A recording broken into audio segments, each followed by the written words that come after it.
In this video we will learn about how you can restrict your contents. At first, go to User Meta, Add-on. You will find the Restrict Content add on the bottom of the page. Toggle the switch to activate this add-on. Right in the bottom of the box, you can see Options. Click the options to customize this add-on. Tick the option if you want your users to log in from the specific post. It will display User Meta login form when needed. You can also customize your access denied and only for logged in user text.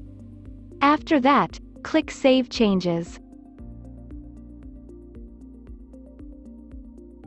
If you want to hide any specific post, go to Post from the menu and then click Edit option. From the right side menu, locate the UMP Restrict Content. Open this menu and select the Logged in User Only option.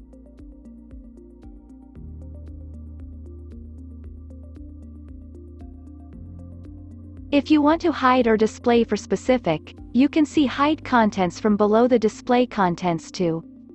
From there you can select roles to give permission for the post that you are editing currently.